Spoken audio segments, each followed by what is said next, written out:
As I was saying in the introduction, the title of the series really is Survive and Escape. I mean, we're talking about primarily escapes and counter submissions in the series, but anytime we're talking about escapes and counter submissions or being on bottom or being in a precarious position at all with jiu-jitsu, the first goal, or fighting, the first goal is always survive, right? That's the main focus of the whole curriculum.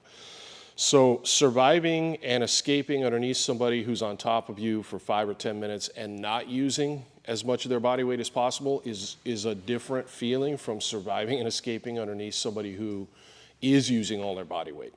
So here, this is the correct hand position, but you can see from my knees that the vast majority of my body weight's not on Ray.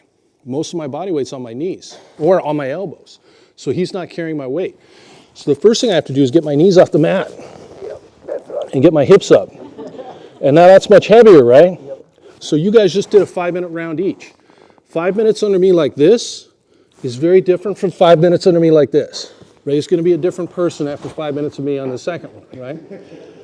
As I mentioned at the beginning, I always want to make sure you understand that the fundamentals of jiu-jitsu or any of the delivery systems transcend geography, venue, bodies, uniform, era. And but that does mean that along the way, we should be addressing things like strikes. And this is very important, even in your regular jiu-jitsu class, your foundations class. If you take a poll of your students, the vast majority did not sign up because they want to compete in jiu-jitsu tournaments. I think tournaments are awesome, and I always encourage students to experience that. But most of our students don't come to us because they want to compete. They come because they're interested in learning self-defense and gaining confidence, really, is what it's all about. First thing he can hit me with is this arm, right? Yes, and he can elbow me in the back of the head.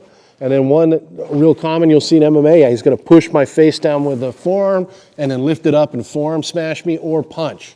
Or he'll use his hand, push me down, and then hit. You're going to see this all the time.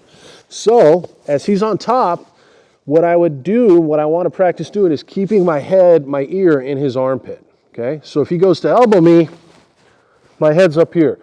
It's not comfortable, but he's not going to get a good strike off to my head. If he goes to try and push my head down, he's got to lift up, right? And as he lifts up, I'm just going to follow him and take up that space to escape.